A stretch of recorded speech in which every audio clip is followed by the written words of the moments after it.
first person who called me into his office to say, no, we won't have any investigation, was my chief whip,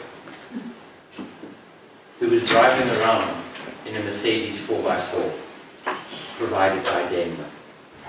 As we researched the deal further, we found that that was one of 39 vehicles gifted to senior politicians and officials by Daimler in the lead-up to the South African arms deal. There was an extraordinary thing. This chief whip, Tony Yengeni was his name, was eventually jailed, not because he received this gift from somebody who he could potentially give a contract to, but because he lied to Parliament about it. So he was jailed for a few weeks for fraud. And this is the chief whip of Parliament. And he was only jailed because a prosecutor who had been told that a deal had been done with Mr. Yengeni, that he wouldn't serve jail time, that he would only have to pay a fine.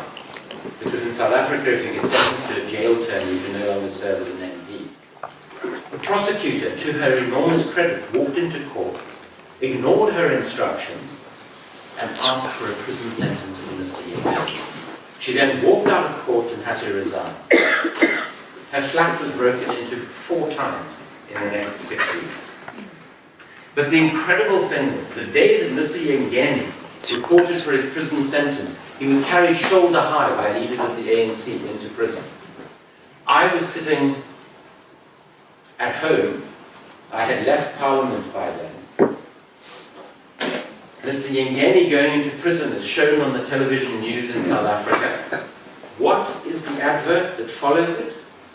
An advert for the Mercedes SUV 4x4. And the most beautiful thing about it, it was an advert in which the 4x4 drove into a muddy swamp and disappeared into the swamp. Glad, glad, glad. And then sadly reappeared. Which I thought was an apt ad for what was going on. Let me very quickly move focus now to small arms and how they get to conflict zones. I want to just make a few points at a global level to put it in some sort of context for you. So some of the routes that these arms travel are, in terms of the regulatory framework in individual countries and globally for the arms trade, are legal. Often they are approved by governments who support one or other side in a conflict. So companies are told they can export to those areas even though there are conflicts in those areas. And on these occasions, the companies like Heckler & Koch and others will simply supply directly and will, through their usual service providers, arrange for transportation of the weapons into that area. As we also heard from Jürgen, in this sort of legal rubric, licenses are often given to third states. And those are completely legal arrangements. But the country issuing the license, in most instances, doesn't demand the right to control where that licensed producer sends its weapons. So of course, you establish a factory in Saudi Arabia. There was even talk at one point of establishing an AK-47 factory in Venezuela. That never happened for various reasons. But the place where most of these licenses are issued is not Saudi Arabia, is not Iran, but is Israel. Israel is the testing site for the world's weapons. The United States has unique relations with Israel in terms of the research and development for American weaponry. A huge amount of weaponry, including some awful types of ammunition, which cannot be used by American forces, are used by Israel in the test situations of operations like cast lead in Gaza. And so when you go to arms fairs around the world, which I used to be able to do, but they don't let me in anymore, and you see the Israeli presentations They're often done on these IMAX screens with rolling loop, showing the use of weaponry and ammunition that is banned in many parts of the world being used successfully in the occupied territories.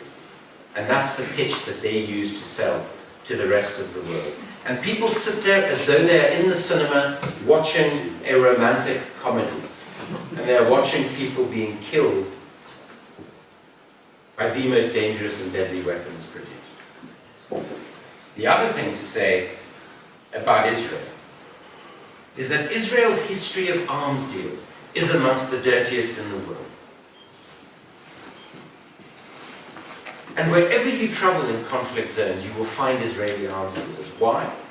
Because until about 4.5 years ago, when an Israeli officer retired from the IDF, the Israeli Defense Force, at age 45, which they have to do, they were effectively given a license to trade in Israeli weapons.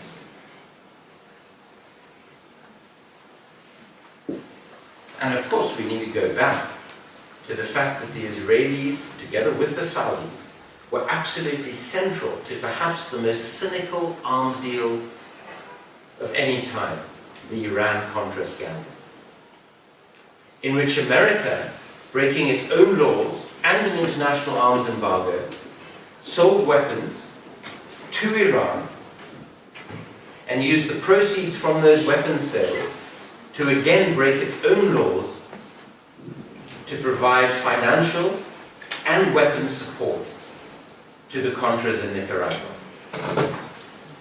The extraordinary thing about that is even after the Iran-Contra scandal had been exposed, there is now conclusive evidence to show that Israel continued to trade weapons with its sworn enemy, Iran.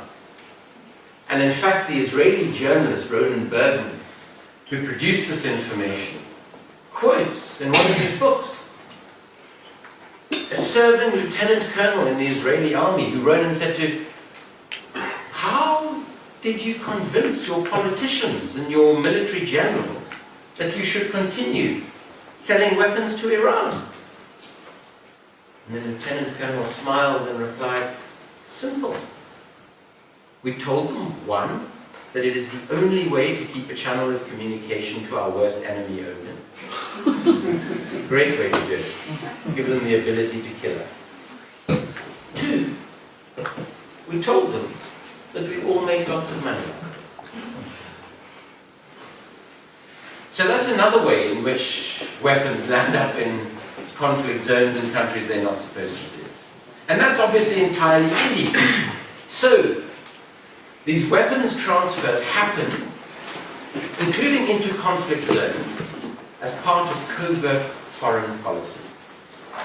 In The Shadow World, I write extensively about a German company formed in the post-war period called Merex.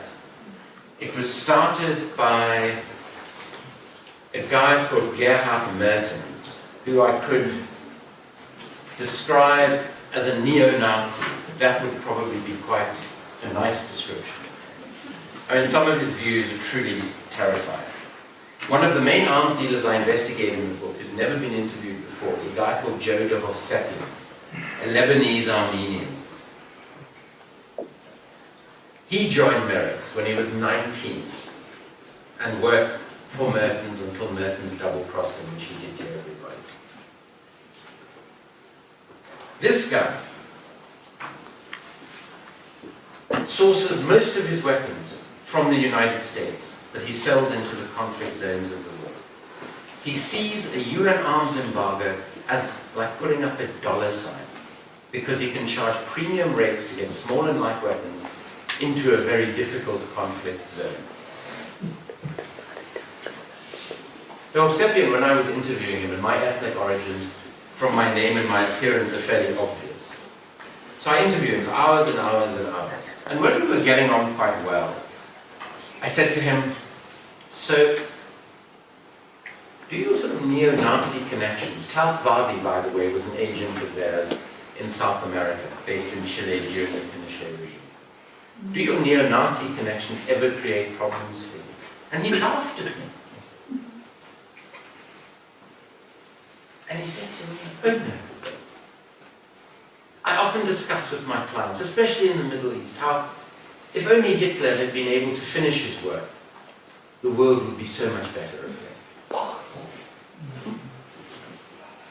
At the end of this interview, after he told me about virtually every UNR's embargo he'd broken, he took out his contractor ID tags for his work for the United States Department of Defense, and then his letter appointing him as a consultant to USAID in Iraq, Afghanistan, and Liberia. So, and then countless other examples that I could use. The most obvious current example of weapons getting into a conflict zone, Syria, through Qatar and Saudi Arabia. This is supported by the US in ways that it's done throughout its history. So what do we call these deals? Illicit formal flows? We don't even know how to define them anymore, because they are sanctioned at a covert level and at an overt level by the countries who are actually delivering them into the conflict zone.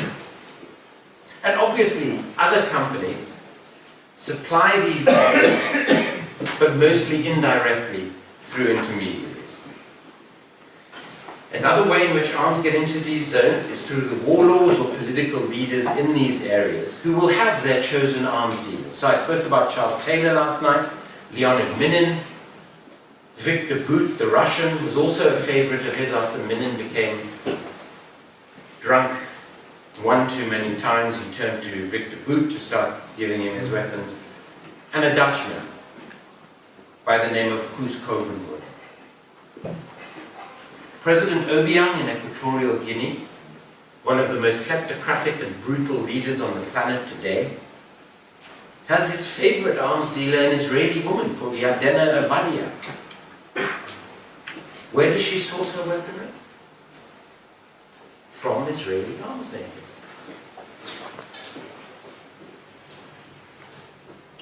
So, dealers will source the weapons, and crucially, and you must understand this is part of the arrangement and how they get there, they will arrange the logistics of the transportation of the weapons into the conflict zone, which is no easy matter, and which is why they often describe themselves not as arms dealers, but as transport and logistics.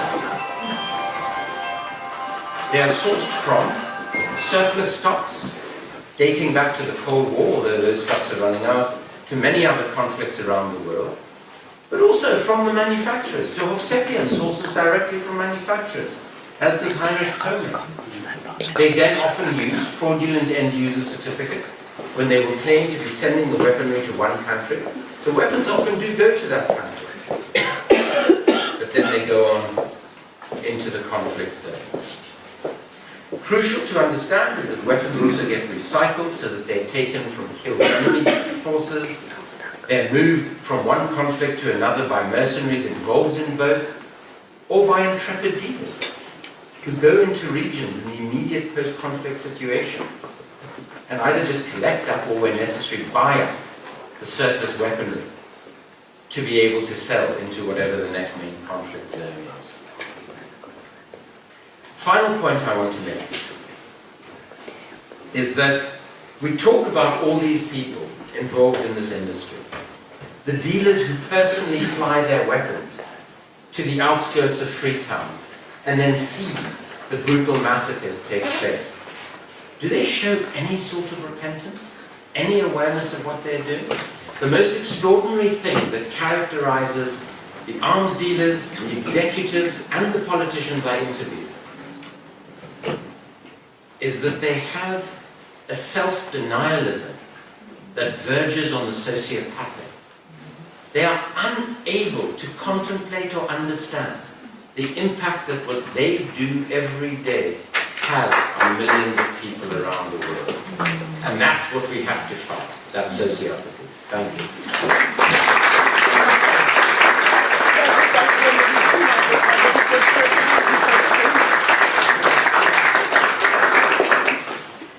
Again, I have to thank Andrew for providing information which I can, well, somehow describe as disgusting or sickening.